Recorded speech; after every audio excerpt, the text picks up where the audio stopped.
Hello, and welcome to another edition of Girls Talk 9.0, where we candidly talk about the movie pick of the week and occasionally the topic du jour. Today, we're going to talk about the 2024 horror film, The First Omen, directed by Akasha Stevenson. My name is Whaley Hollow. With me, the notorious note taker, Nanya. Hello. And we have the sensational Sunchild. All right. Okay, so like I said, we're going to talk about the first Omen, and just so that we're all on the same page with what Omen, there was an Omen, the original Omen, well, I'm sorry, Damien came out in 1976, I believe, and then there was an older Damien in 78, and then in 2008, they did the Omen, which was, I don't know, looked like it was another of the original Damien, and here we are in 2024, and I believe this is supposed to maybe wrap it all up and tie it together and kind of give you an idea of where the Damien movie came from. So Can I jump in right there? please You're do. saying the first movie was called Damien? I'm sorry, it was the Omen, but Damien was the little boy's name. Oh, okay. I was Sorry. like, huh? Yeah, no, you're right. You're So right. the Yeah, first Omen came out when? in In like 76, I believe. 76. And then another one came out in 78, where he was a little older. Yeah, I And then remember. one came out in 2008 called The Omen. I don't know what that was about. I didn't Oh, I even, did see it. It I was just think a it may remake. have been like a remake. Yeah. It was a remake, And 100% then the remake. 2024. So there's a bunch of them out there. We're talking about the 2024 version. So spoiler alert, we're going to talk about the beginning, the middle, and the end. So what is this movie about? It's about this young girl from Massachusetts, to New England, um, who goes to Italy to take her vow to a monastery or convent, to take her vows as a nun. When she gets there, she befriends a young girl who's pretty much ostracized by everyone, about all the other children and some of the nuns. And she's approached by an outside priest, I believe he's a priest, who tells her that there are some things that are happening in the convent that are not Christian-like, if you will. And so she goes on this, she goes out, she tries to find out what it is that may be going awry, and she definitely finds out some things that she didn't know getting there. So very high level, that's what it's about. And like I said, spoiler alert, we're going to talk about the middle, the beginning, and the ending. I'll go first with the beginning. We're gonna go around with the beginning, around with the middle, around with the end, I would say. Well, we'll just give our overview and then we jump in like we always do. Oh, okay, there you go. All right. So I loved it. I thought it was way too long. Like just hearing about how long it was gave me a little anxiety because I'm just like, no movie needs to be this long. But I loved how it started out. I thought I don't know that actor's name. The younger of the two priests that were talking before the older priest died, and I'm wicked awful with names, but I love the beginning. And that guy, I feel like he's kind of like the horror connoisseur. He always shows up in some movies, and he's always got this ominous thing about him. He ended up being the priest who discovered that there was something going on between the worlds of Christianity and churches and the lack of belief going on in the world today in 2024. I will say that the original Omen to me was a lot scarier, and I don't know. I don't know if it's like that music when that little boy comes, or just having someone of that age being so evil. I don't know. Maybe because I did see it then, and I've seen it often throughout my life because I love it. I love it, but I did find that I generally find the original the scariest and the best. However, I do love how they wrapped it up. And I think the CGI in this movie was incredible. And even though I do feel like there were some parts they could have omitted to maybe make it a little shorter, they definitely filled the air. They filled the time. I didn't see myself looking at my watch like, how much longer is this to go? Some of the graphics, I thought it was like the right sense of gory, not overly gory. Because to me, sometimes horror movies are scarier when you're using your imagination. And maybe that's just when I was younger, I had to use more imagination. They didn't show as many things. So a lot of it was left up to your own imagination. I do like how they tied all of that in and said, like, there's a lack of belief in the church. So there is this whole other church going on where it needs to birth the Antichrist to give you people something to run to the churches to, something to believe in. So that hooked me pretty early on into being invested in seeing this movie. So that's my beginning part. Okay. I'll give my overview. I'm not sure I probably didn't like it as much as you did. I did like the original because I think kids are really creepy in scary movies. But I do think if you wanted to understand where the first, where Damien came from, this definitely wraps it up and ties it up for you. I also like the idea of, or this premise that they're trying to say that they're trying to bring people back to the church. And so by doing that, they create an opposing belief, which is the Antichrist or whatever. So I thought that was interesting. The fact that they said it could have been a jackal, I thought that was far-fetched.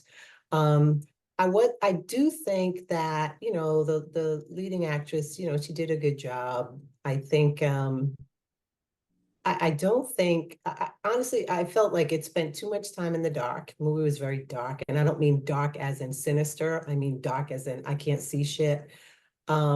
I felt like they overdid the wailing and the sounds in the background. I felt like some of the dialogue could have been a little better. And I also felt like, and I didn't even know how long it was. So I don't know if the length was even something that was an issue for me. I just thought that, there was constant wailing. Like I said, it was very dark. There were just periods of time where there was like nothing but wailing or some sinister music. And I just thought, had this been done in the 70s, I would have been like, oh my God, yes, that's great. But for it to be 2024, I think maybe I had higher expectations of the movie in general. That's my overview. This makes me almost want to go back and watch it a second time because I feel like I watched a different movie. But it was obviously my own what I'm bringing to the movie. For me, this was stellar. It was the epitome of horror. It's my genre. I like supernatural. You bring in some Catholicism. You bring in some revelations. You bring in some fire and brimstone. The beast. That's like reminds me of a kid being terrified of touching the book of Revelations in the Bible.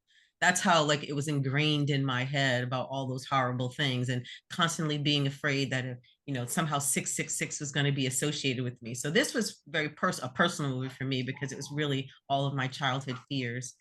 I thought they did a phenomenal job. I said maybe I need to go back and look at it again and my expectations going in were very low. I hadn't heard of the movie, so I wasn't expecting much from it. And at the end of it, I felt like it was why didn't I hear of this movie? It was one of the best horror movies for me personally that came out in years. And so I loved it. I actually don't even remember any CGI in the movie, so I got to go back and see what you're talking about that. I mean, there were special effects, but I don't remember CGI. And so yeah, it was. Oh, and then on top of all of those things, you add birth. That's that for me. That's the horror trifecta for me. All of the things that as a kid I was afraid of, they threw into this movie. All of the dark walls and the corners and the monasteries and the convents, all of that is just my fears. So I loved it, but we can get into the details because obviously I must have missed a lot of stuff or I wasn't paying attention. No, I wouldn't say that at all. That's just, that's what you took away.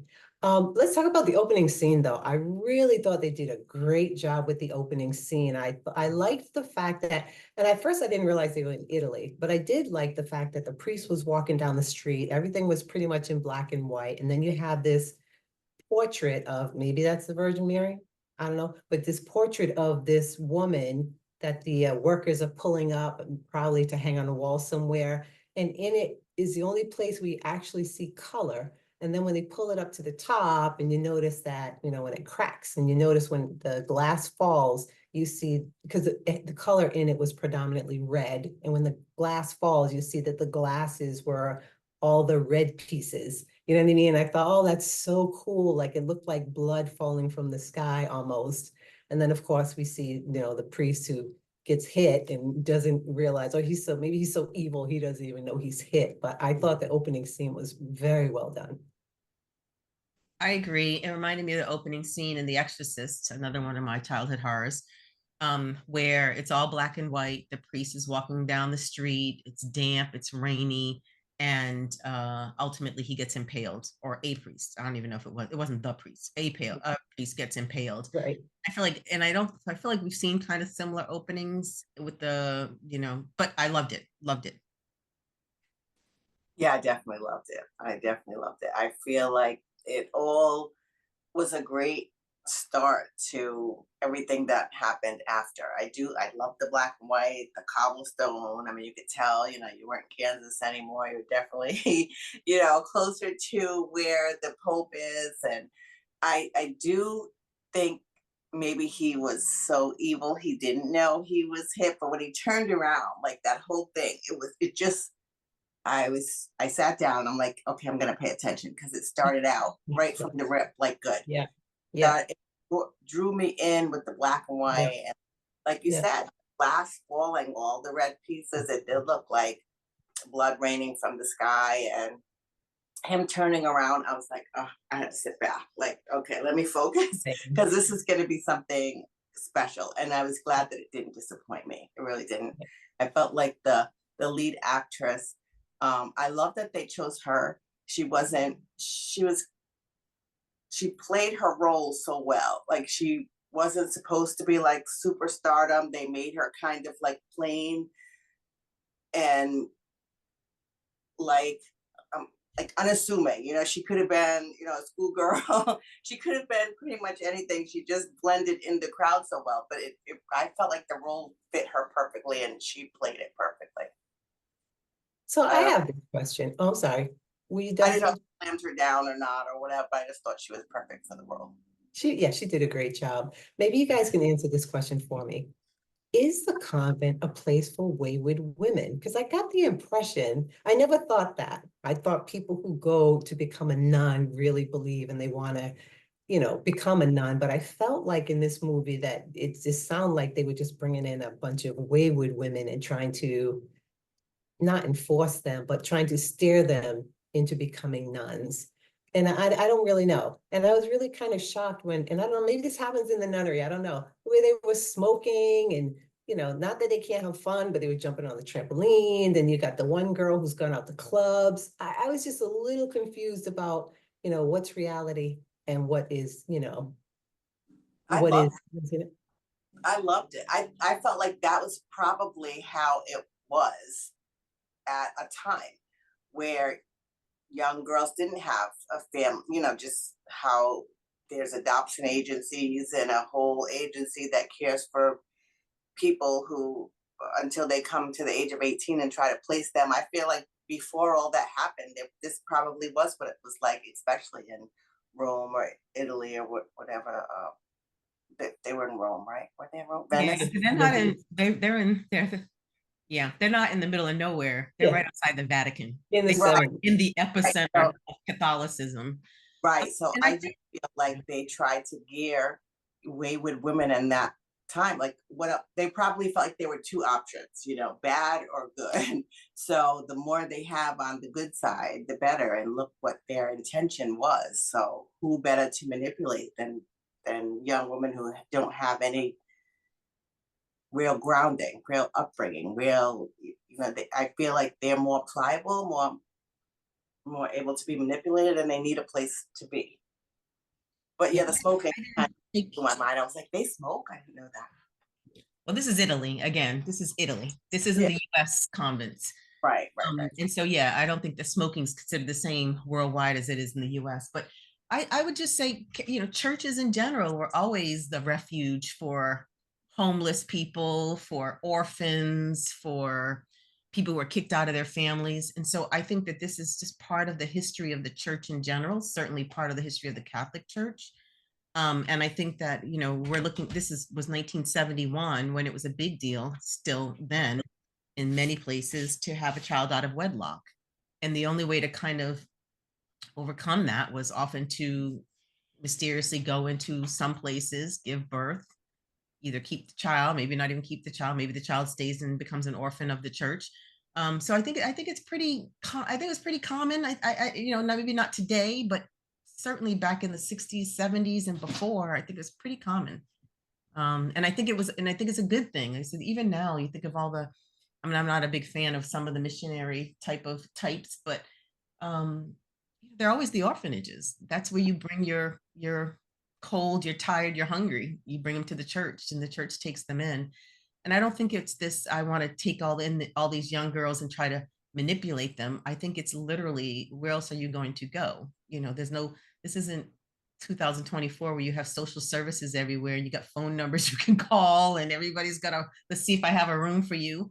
You pretty much didn't have a lot of choices, and we wouldn't have thought of going into a convent as a negative choice, because unless you had seen all the movies we've seen, you didn't know all that shit was happening back in those dark rooms. So you'd have been happy to have a bed. Maybe you were pregnant from not your choosing, so maybe you wanted to be away from men. I mean, there was a lot of good things that came out. I think that were part of that. So I didn't view that as being anything negative or sinister on either side. In this particular case, it was negative and sinister, but in general, I think it says just a long history of churches being refuge, what's the word? Being refuge for people who don't have other options. Yeah. Okay. All right. So we have the opening scene. We have Maggie, I believe her name is Margaret, right? Comes from Massachusetts to Italy. I guess she was sponsored by Father Lawrence, I want to call him. I'm not sure what he was doing in Massachusetts, but somehow he came to Italy, got her there, and it was a huge age difference between Carlita and the little girls too. It just seemed like she was the oldest one there. But she meets Carlita, who draws these pictures of things she thinks she's seeing in her head. What did you guys think of the nuns? Do you think they knew that she was pregnant? Do you think maybe that's what the father came, maybe that's why she came there? Because it seemed like, because Margaret was pregnant, right? Well, didn't they impregnate? Yeah, I don't think she came there pregnant. No, I think she went out, met that guy, and they impregnated her. Yeah, they impregnated. Oh, her. did they do that when I thought she was dreaming that, but it had happened elsewhere? Because remember that the girl and the older woman were drawing a picture and they said it's a boy. Were they talking about Maggie, or were they talking about the girl that jumped? I don't remember that. I don't remember. Yeah. I thought the girl that jumped, like, my take from it was they had impregnated her and she jumped. This is why she committed suicide. I think remember how Maggie had those, this is what I found so phenomenal about the movie. When the sister called her in and said, like, we know about your problems. We know you have hallucinations, you're right. So I love that some of the things she was experiencing, I had to say, was this really she was the perfect person because she did have that, like, bipolar or schizophrenia or whatever it was they're saying she had with the hallucinations. She was the perfect person because they can make her feel like everything she did actually see was her having one of those episodes that she has been known to have. But the birthing scene that she witnessed, and then she woke up and I was like, did she really see that? Or did that really happen? I mean, the jackal, the birthing of that hand, I love that scene. I mean, I actually rewound it a couple of times. I just found it to be like the angle that they had the camera and then the airy hand comes out. I'm like, yeah. I was done. I loved it so much. I literally rewound it and watched it a couple of times. I found that to be one of the greatest, like, clips of the movie. I really did. It was so, I was terrified with her. I mean, the more she sat there, the more her eyes get so big, and I feel like so did mine. I felt like I was her at that moment because I was like, "What am I witnessing?" And then she wakes up, and I'm like, "Okay, I didn't really grasp that she had this until the sister called her in and said, we know about your past and your, like, thing with Carlita that you got going on." So I'm like, wow, now I feel like I'm in a dream. are they messing with me and her, or what is happening? Is she seeing these things? Is she imagining these things? Well, I think they had impregnated that other person who maybe they couldn't manipulate as well. And she knew she was pregnant, and she knew she didn't do anything to get pregnant. And that's why she jumped. I mean, that was my take from it. So they found somebody who they could mess with their mind and impregnate her. And she just was in denial about being pregnant. So- yeah. I'm just so confused. So didn't they say too. that the offspring of the offspring would be the Antichrist, right? So it had to be Maggie, it had to be Carlita, right? Those are the only two offsprings that actually survived from something that happened before then, right? So that means that Maggie, when she was in Massachusetts, I don't know how, I guess it was happening in Massachusetts too, but somehow she made it to Massachusetts. She was an offspring of that particular jackal impregnating a nun, right? Or not a nun, a young girl, right? Because they said the only way it can happen is it has to be the offspring of an offspring. And we only know there were two. We know there were only two, Carlita and Maggie. So that's why I thought when Maggie came, she was pregnant, but honestly, I don't know. I don't know.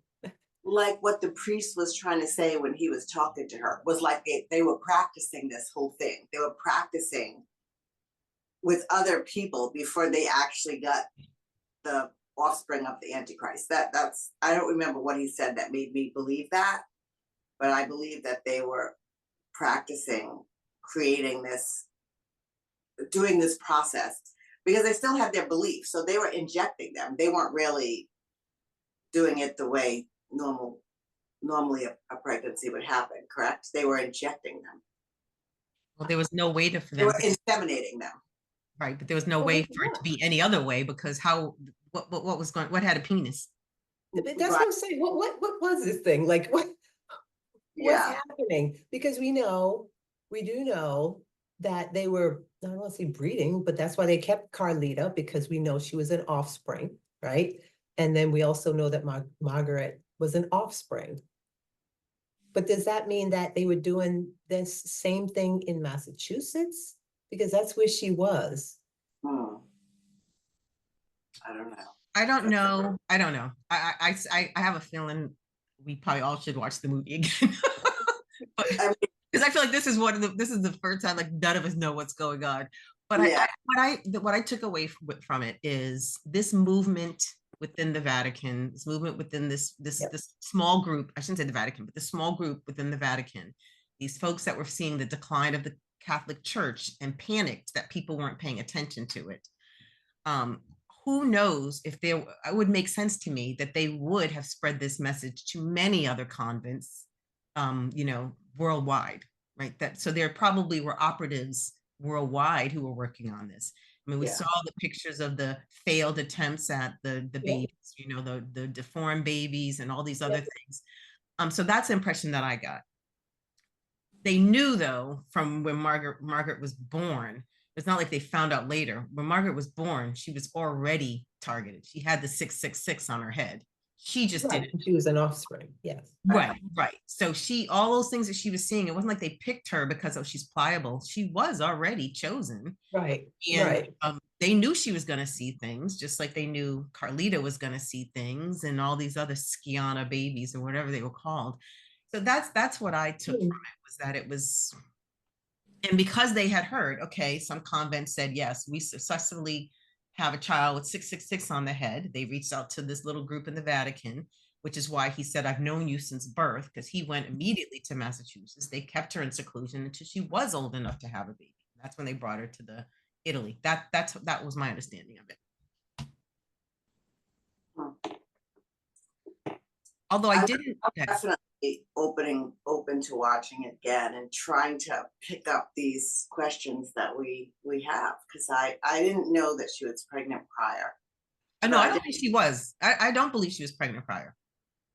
No, she was already branded to be the one who could give birth. Right. But no, I believe that when she got there, they purposely gave her that roommate. that roommate took her out.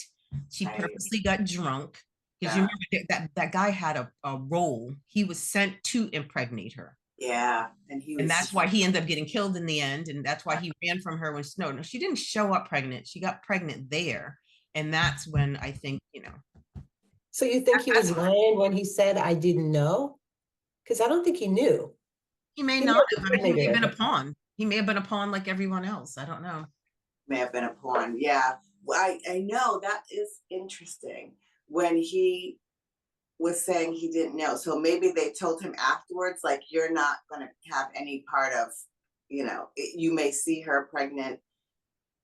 No, Yeah. I believe. Yeah, I've always thought they artificially inseminated all of them with this like thing that they created.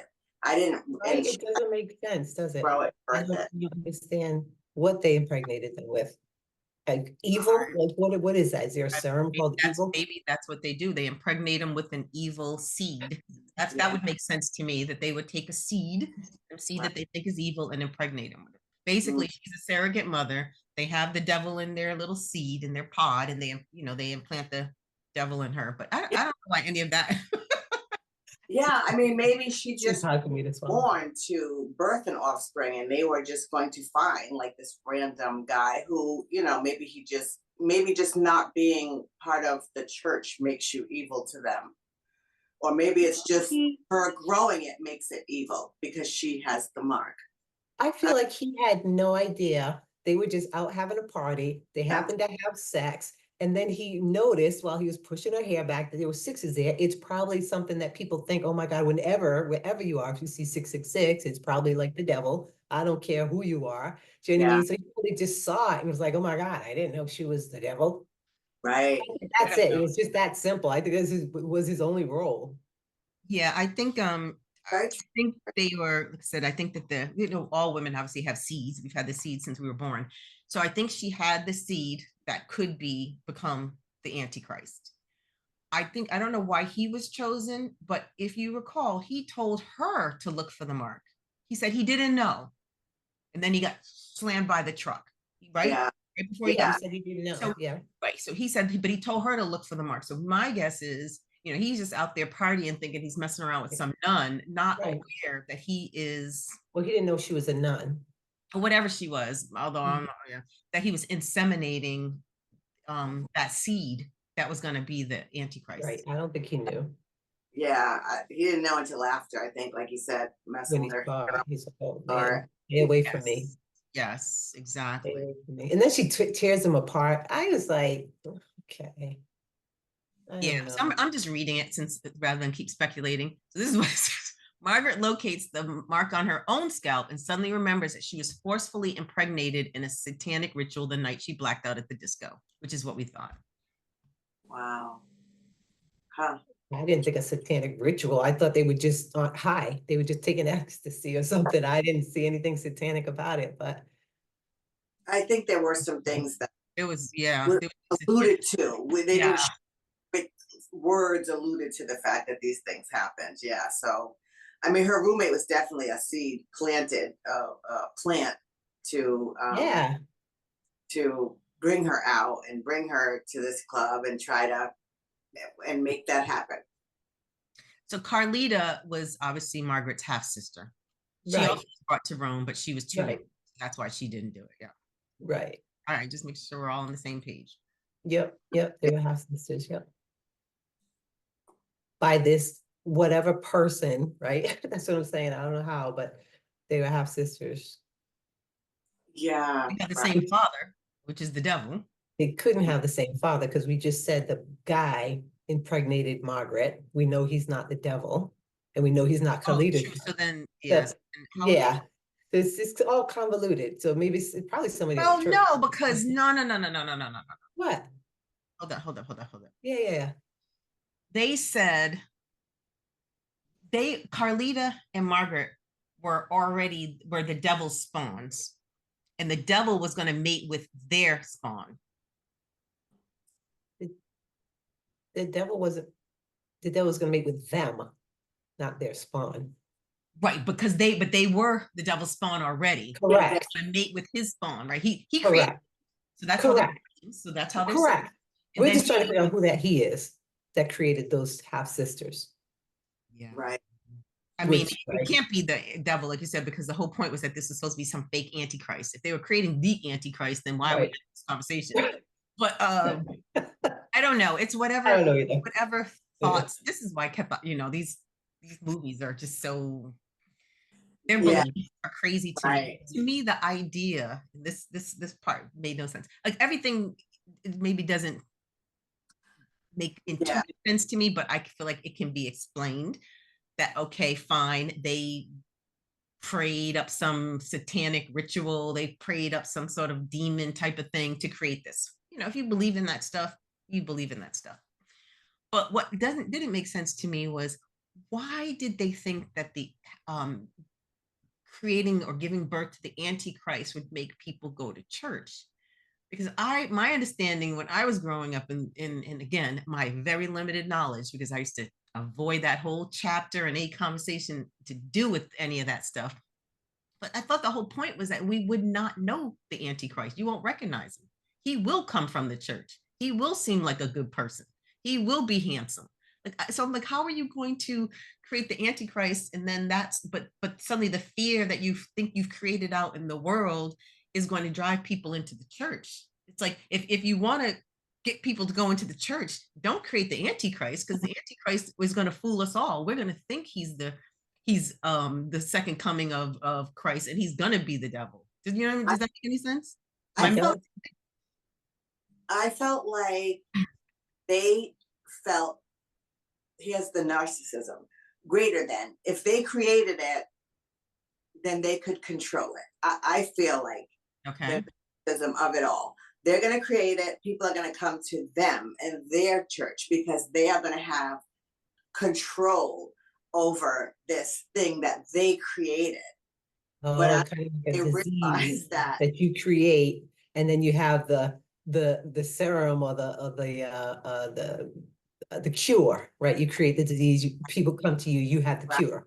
That's how you bring them in. That's what you're thinking, something similar to that. Okay, yeah, I don't think it would bring people to the church, but that's what they wanted to believe. I feel like that. Yeah, go ahead. I'm sorry.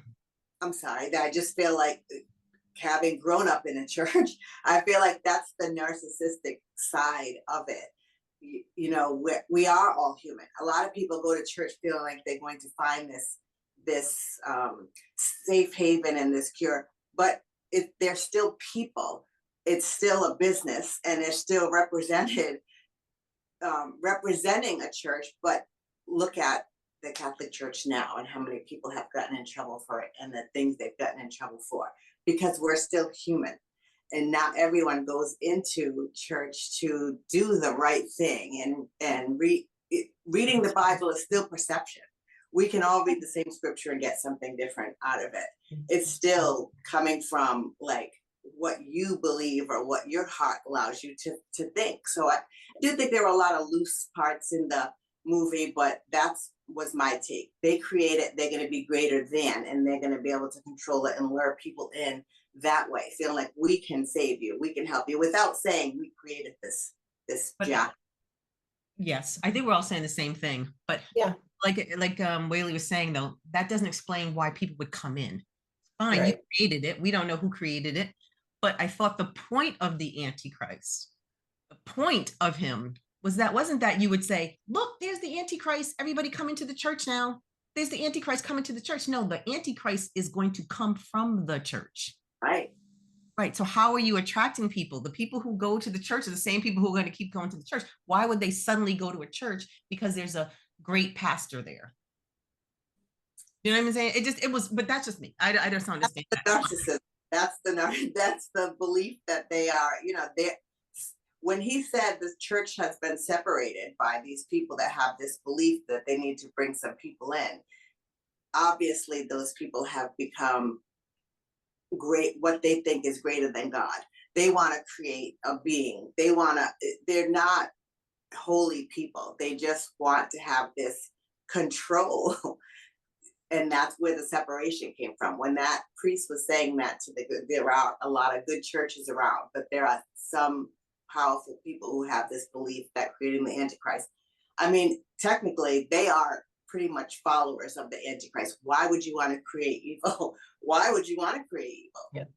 And can Like- you do it anyway? Can you do it anyway? Yes, you can Right. create evil, but again, I don't understand why. So maybe the fact that we're calling it the Antichrist is what I'm getting hung up on. Maybe they just wanted to create something evil in the world that would make people want to go to church. There was enough evil. I get what you're I saying. know, There's I enough know. evil. The only way, it's the only way that makes sense. Like you said, even the Yeah. arrogance. Okay, they're arrogant. Yes, they think that they Yeah, can control it, but that's not controlling it. no, At least no. all of us who went to church who were told that the Antichrist is going to be the false prophet. He's going to come from the church. So that's not going to bring people into the church. I would think if you did want people to go flocking back to the churches because the pews are empty, then you create a demon, make him look like a demon, put some horns on that motherfucker right now, and people will be flocking to the church, me included, because now Or there's something I'm afraid of. But if you're creating the Antichrist, which we know is going to be a false prophet, he's going to fool people in the church. He's going to fool people around the church. So that's not going to make strangers who have no interest in religion suddenly say, oh, let me go to church. Like, what's Right. the incentive? right, how about some free pasta Wednesdays or fish fry Fridays? You want people to come. Give Taco them Tuesdays. Taco Tuesdays. That'll bingo. That will bring people to the church. They might not stay, but that'll bring them there.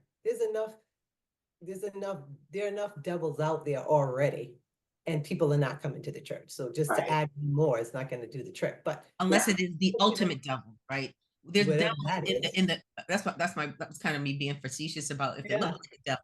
Because we know there's evil people all over. Yeah. That doesn't make people go to church. But if suddenly there was this 40-foot tall red thing walking around the streets with horns, Eating like I said, people.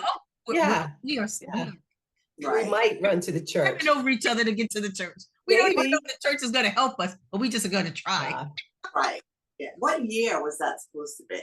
I mean, because there's 71. Late 70s. It 71. had to be late 70s. It was 71. Oh, They said it in the opening. It was Late 70. 70s. oh, Oh, why did it have to be late 70s? Because it said the birth of the child was 59 and it had to be a teenager.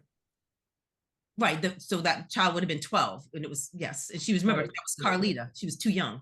No. No, it wasn't Carlita though. It's That's in when they found out 1971. It was Margaret. 1971. It said it big as day on the screen at the Oh. opening of it. It was Did 1970. it? That Yes. doesn't make can we sense. Google That what makes year? sense. I am Googling it. Oh, and it said, In Rome in 1971, amid political protests. Hmm. Yeah, because they were protesting, and she did say that, right? They're Yes. I- Yes. I feel So the like 59 must have been Carlita, and that's when they knew there was another one that was born before 59, which was Margaret. And there were multiples born before 59. Well, that survived that were Right, exactly. the Exactly. whole thing is like when you break it down, it's phenomenal. I feel like the movie itself is phenomenal, but breaking it down how we are, they really did. I mean, a lot of times movies don't make sense when you break it down. It's like, oh yeah, I thought it was so good, and now that I'm hearing this aspect or wrapping this up, even though there are like a lot of loose, I just think it was a phenomenal movie. I think it was done really well, and although we can't really make sense of what their thought process was, and I hope that means because we're not like evil seated people, even if we're not like church fanatical going people, we can see 2024. And then, and who knows what it's like in near the Vatican or Rome now, that they could not have the vision that we have. They don't need to create evil. It's here. It's gotten so much worse from 71 than it is today. Like you could probably leave your doors unlocked more at that point. I think the ancient Romans would disagree. But there's Yeah. been people in the world since we walked out of a cave. I'm not debating what I get why they wanted to do it. I even understand Yes. their thought process. I'm just Yep. saying, as one person who went to church, it wouldn't work on me. But I understand why they think it might work on me. Right. It wouldn't get me Yeah. you creating the cutest, handsomest preacher who suddenly shows up on TV every Sunday talking all this lovely stuff is not going to make me go to church. It just But he did say there's a good and a bad church. And I think that they were the bad church, and they knew this charismatic antichrist could bring people in. I think they wanted more evil. They wanted more people to believe in their false god or pretend like they are doing something for good, and they are not, because this guy, the Antichrist, is obviously going to have the ability to draw people in. I mean, it's the temptation. And why though? That's my question to you, right? Because I agree with you and I are saying the same thing. We're just looking at it from two different perspectives. right. Why do you think, no, my question to you then is, why do you think the Antichrist, so tell me what their vision is of the Antichrist, and why do you think that would get people into the church? That's my question.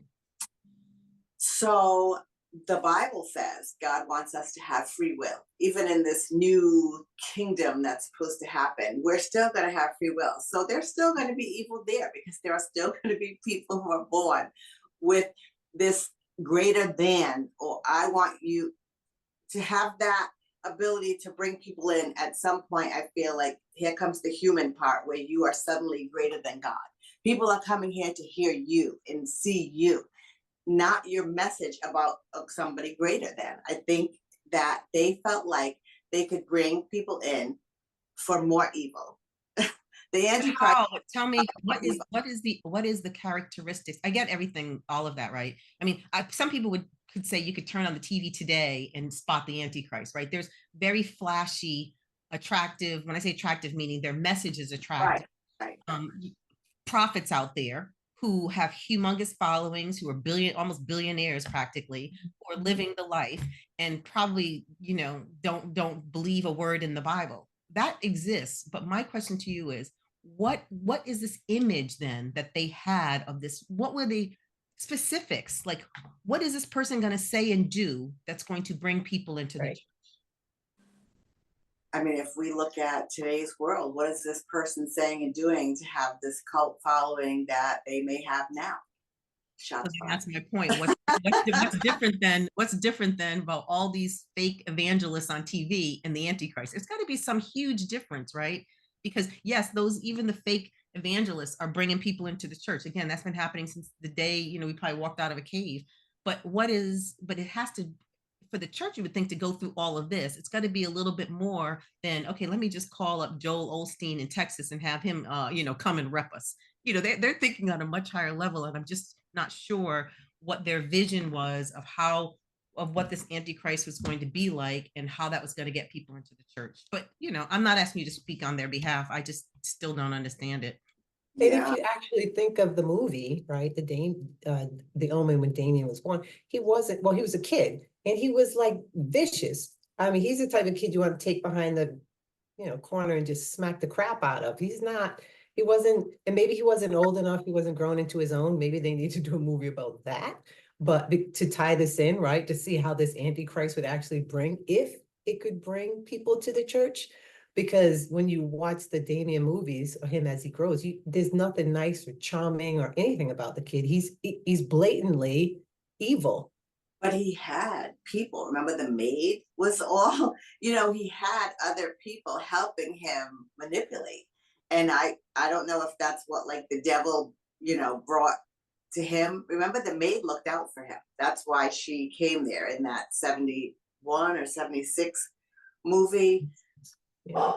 Yeah, but that maid wasn't going to prevent that boy from getting an ass whooping at school if he kept acting like a fool. I think I understand your point there, and maybe that's the part that we're missing.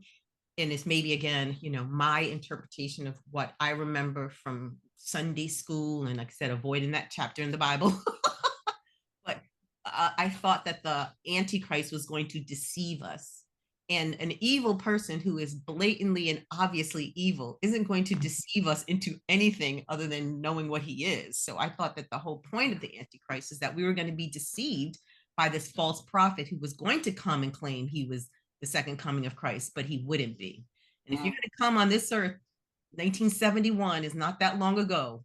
Some of us on this panel were alive then. This is a fraction in the history of mankind and Christianity.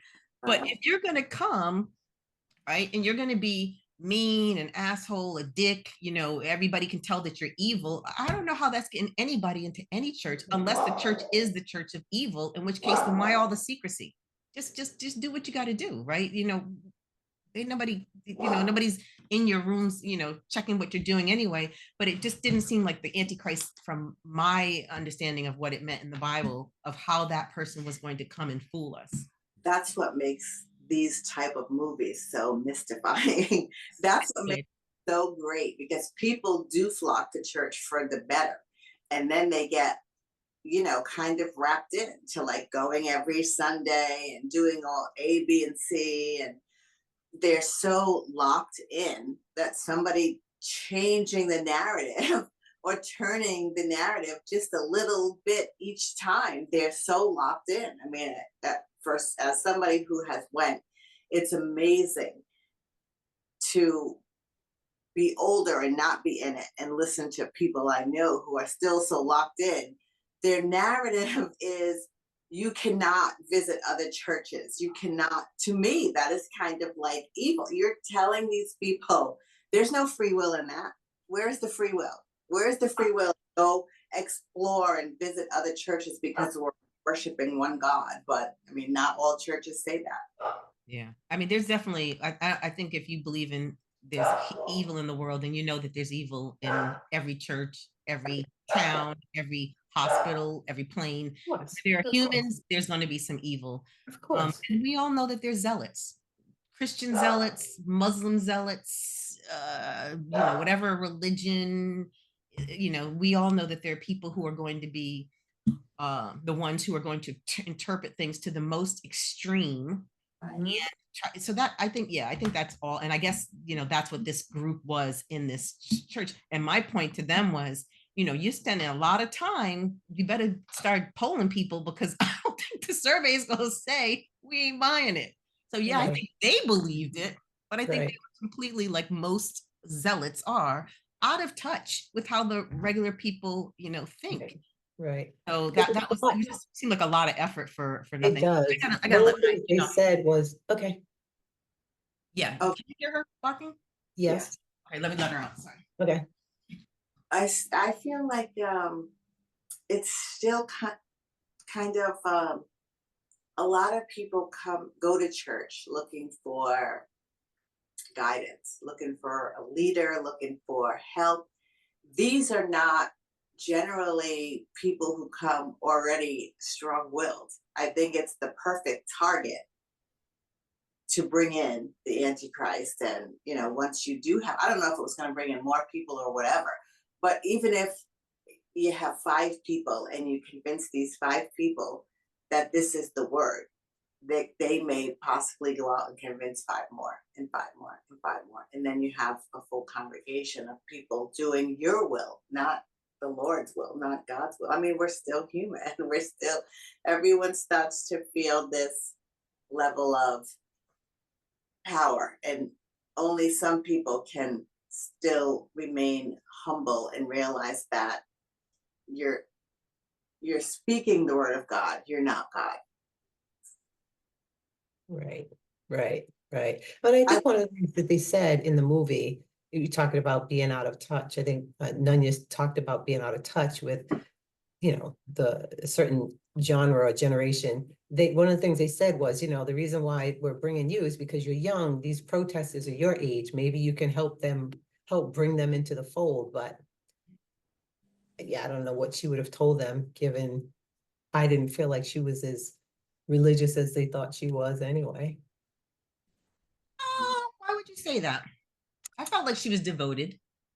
You think she was devoted? Yeah, she was devout. She prayed, but What did she do that make you think? Well, I don't think she would be. I just couldn't see her out there trying to convince other people to come to the church. I could. Hmm? I could. Yeah, I could. You could. But I don't think. Yeah, I could. Yeah. She got drunk. She got manipulated quickly to go get drunk and have sex with somebody. So I don't want to say that doesn't make her devout, but I still think she was young enough to be manipulated, and I think that's what that particular convent seemed to look for: young, pliable girls who could. I don't know if she would have chosen to be a nun had she grown up in Massachusetts with a family, her own family, a good family. But she at that time she didn't know she was a spawn. So I don't think she would have because I don't she think she was had a choice. influenced by, yeah, she was influenced by that guy. I But mean, when she had no, I suspect she had no choice. I don't know who her mother was, but she was already in the system. right. So we can't really compare her to the average girl.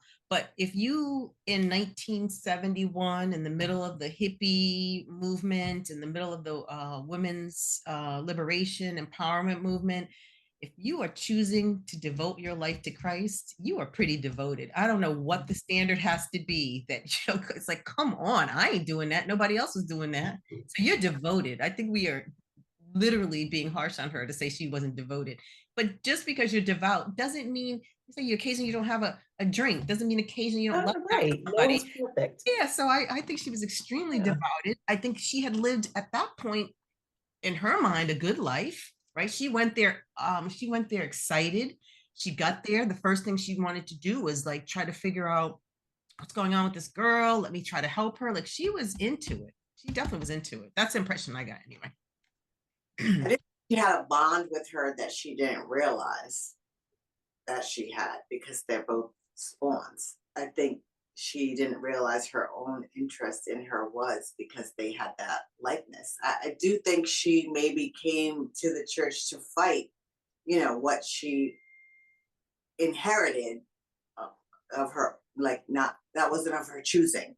You can't choose your parents, but I do feel like you watch her gain her will as the movie goes along. I think it was really a challenging, and I feel like that's kind of like the good and evil in her, and that's what I loved about the movie as well. Like even she was in denial about this whole thing. She didn't want to.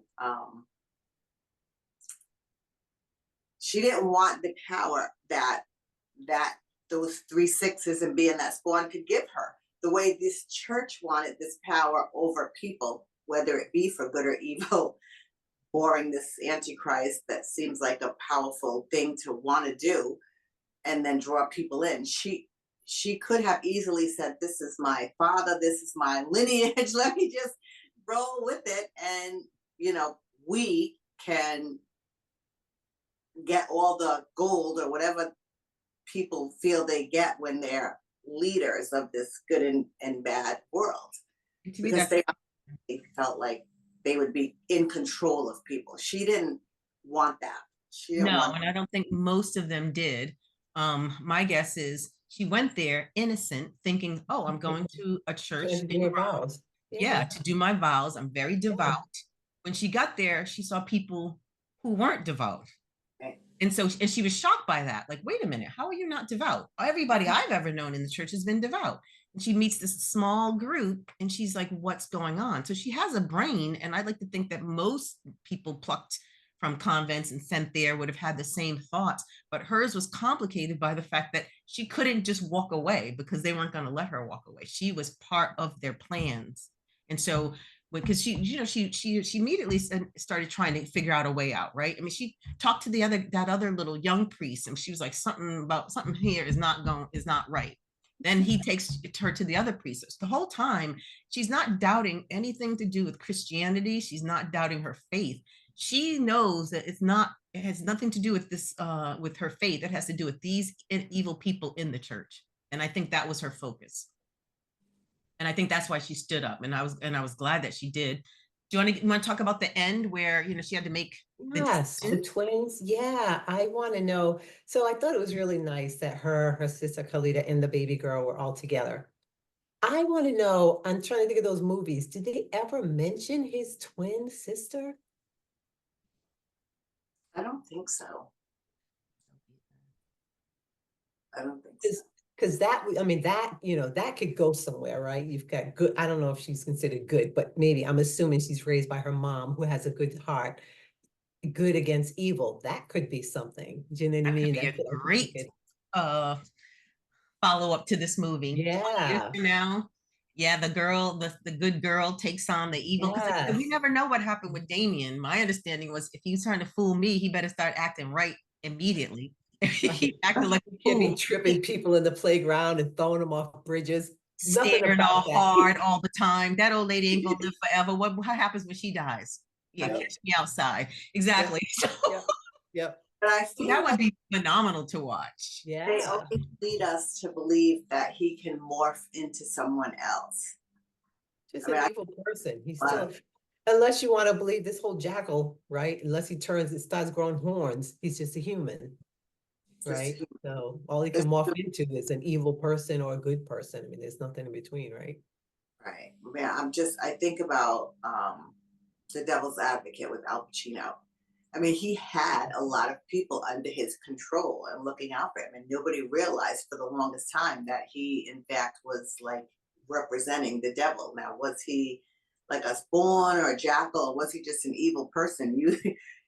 You know, denying the Lord. I don't really know, but I think that was a phenomenal movie because he did get people to do his bidding. If you remember that movie, it was No, but I think Yeah, that but I the think that devil goes would do back that. to, yes, that That's goes their back to role. the point of the Antichrist is he is coming to fool us. That's So right. he is going to get everyone to do his Right. bidding. And That's so right. he is going to be charming. He's going Yeah. to be persuasive. He's going Yeah. to be influential. Yeah. Otherwise, like I said, if he comes out and he's acting like a fool from day one, then what?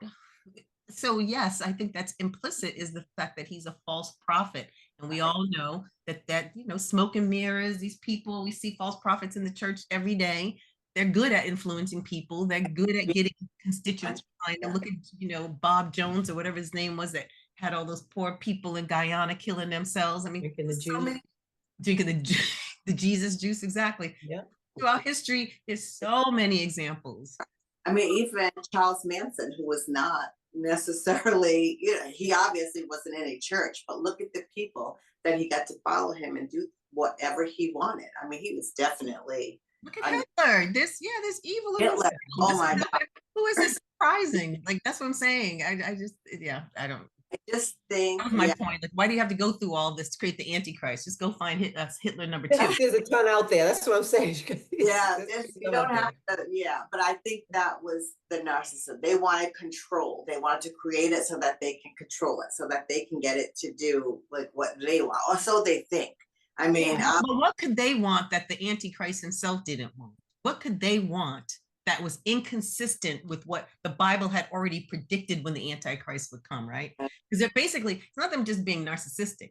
It's them basically saying, I'm going to preempt God's will because God's taken way too long. It's 1971. These people out here wearing mini skirts, having babies out of wedlock.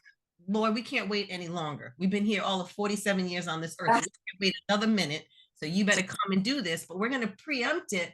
And then with what? With a plan different than what the Bible had already planned? Like, it just makes it, but I get it. They're delusional. That is what zealots do. They're delusional. They get together, they form these little, groups. They share their crazy, distorted, sick beliefs. And yes, people follow that in every corner of the earth, not even that far, doesn't even have to be that extreme. People follow, people don't pay, people don't have a lot of critical thinking.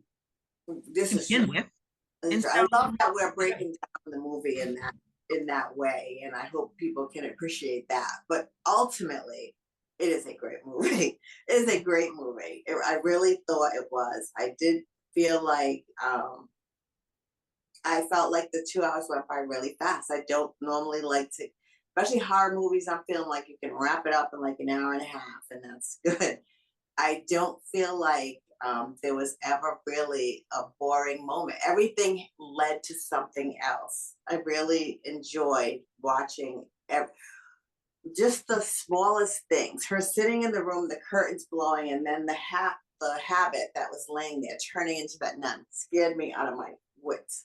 And then a roommate comes in, and you know that this roommate is definitely, not someone who wants to be like right off the rip, because she's laughing at the big bloomers and she's like, you gotta come hang out. And I am like, why did they put this girl here? This girl is definitely a plant to be here. She's not somebody who's here because she wants to be. She's somebody who needs a place to stay, or she's plays a big role in this, and she obviously brought her out, got her drunk, not just because that's what she does. I feel like she was planted there to bring her out, but just certain parts of the movie I found absolutely terrifying. Like aside from tearing apart, like ultimately, did it really make sense? Do you really have to create evil? Not in this lifetime.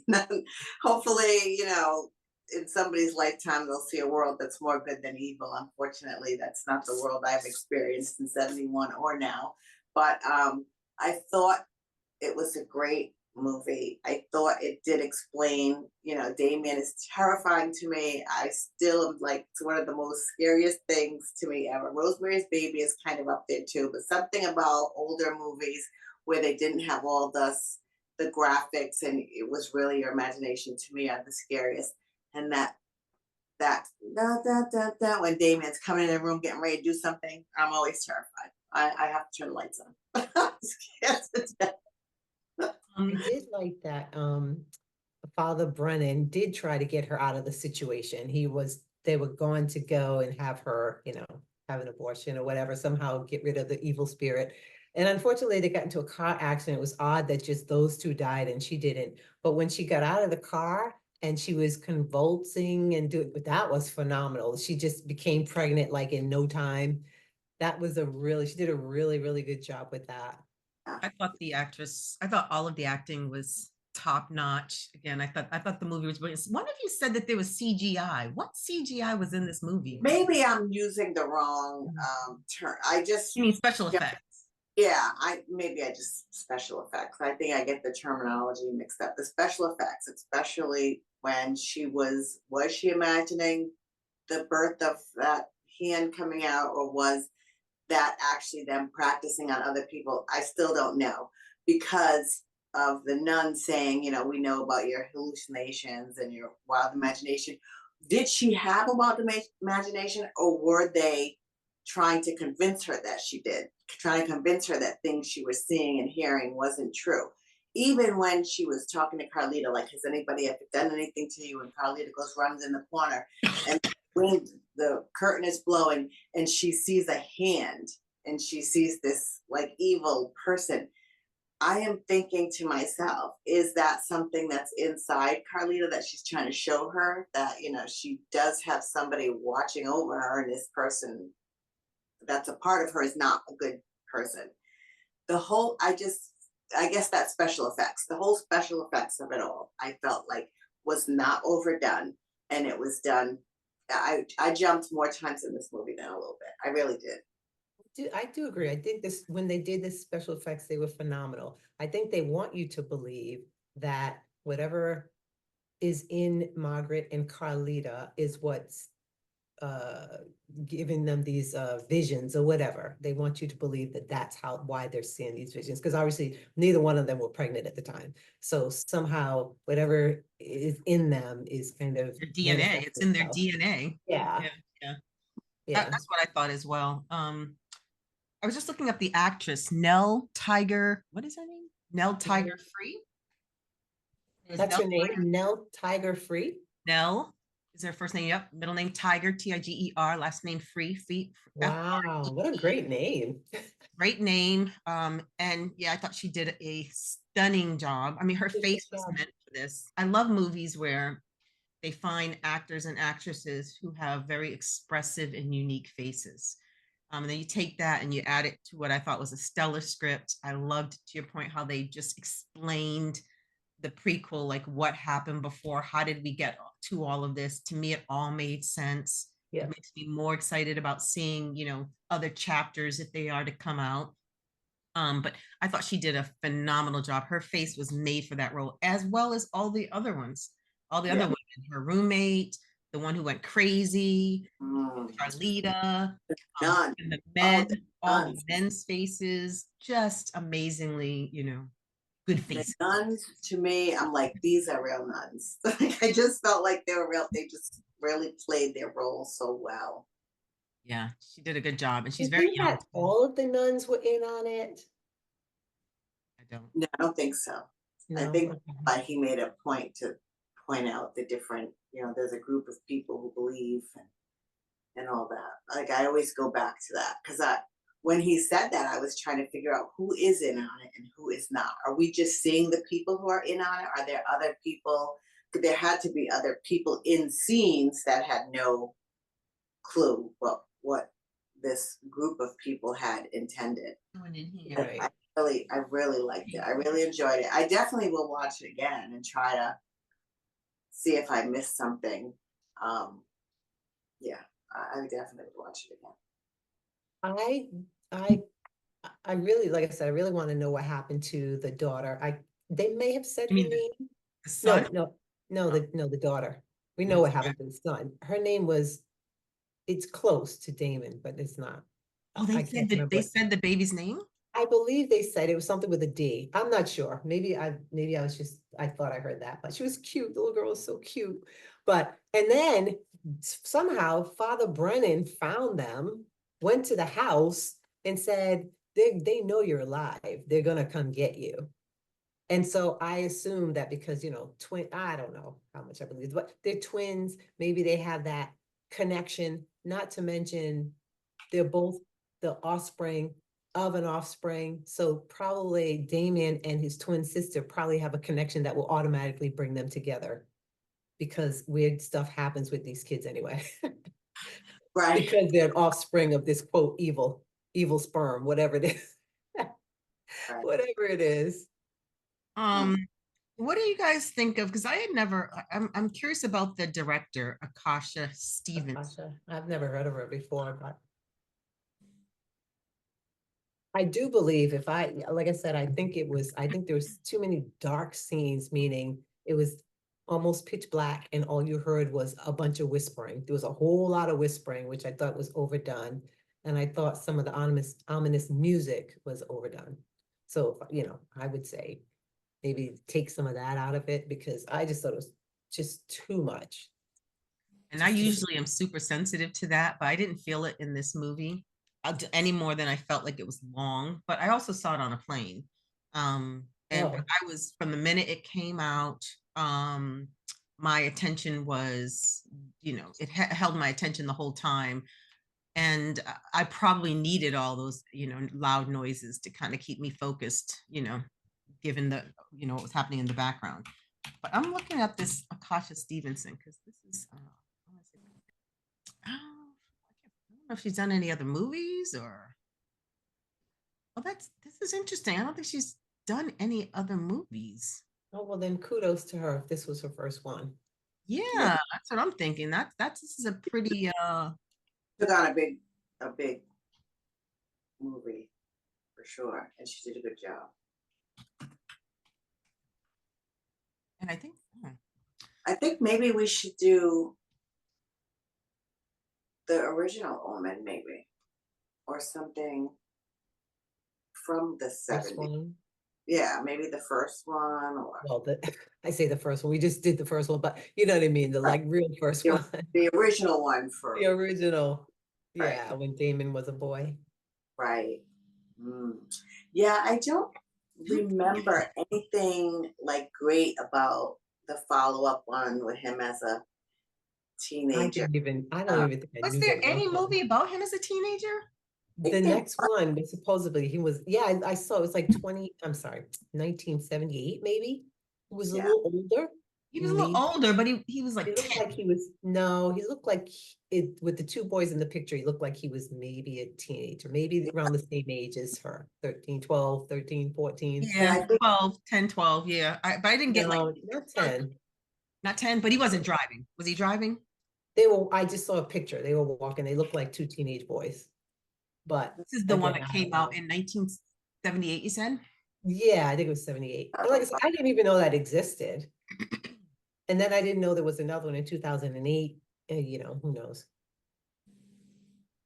He's 12, about to turn 13. So same Still age. pretty she young. was about. Yeah. Huh? Yeah. About almost the same age she was, yeah. Same too. I'd like to see this director do maybe Damien as an adult, as a grown man. Yeah, That's what I want to see. Yeah. That's what I want to see. Yeah. I feel like they never really, when they do these movies in the person is, I don't want to say supposed to be the devil or whatever, but they usually make him a leader, like the president. They, Oh, they he don't will be. usually make him a leader of the church. They usually make him a leader of the world. Yeah, It goes back to what's the point of the Antichrist? yeah. If he's just the leader of the local chapter of your Yeah. church, he's not going to Not change big the enough. world. Yeah, not big enough, If right? he's the Not big head of the enough. PTA, it's just Yeah. like, Exactly. It's not going to do it. This is not going to Right, do right. this. Yeah. This Right. director, I haven't found a ton of information about her, but I think she's super young, like maybe as young as the person who starred in the movie. Really? Wow, that's Yeah. that person. But from the impressive. pictures, she looks like she's early 20s, but maybe some of these are older pictures, but she's super duper duper I young. don't know. Very impressive Very impressive. to take on such a, a Such a classic. movie that's and loaded with so much lore that you really don't have a lot of room to mess up. We were trying to tear it apart, and imagine Right. imagine the folks who are like living this every day. But yeah, that's amazing debut. But she did a documentary years ago on black market medical procedures and Interesting. some other things, but I don't really see So do you any. guys, is there anything else you want to talk about on the movie itself, or do we want to rate it? Anything on your wanna notes, rate it. Anya? We can rate out of curiosity. Does anybody know what the rating given that to that movie was? Because You mean on what, By like who? IMDb Yeah. or on something? Rotten Tomatoes or whatever. Because I really thought it was phenomenal, and I don't know if We seem to average what they average when we give our scores for some reason. But you want to go first, Sunshine?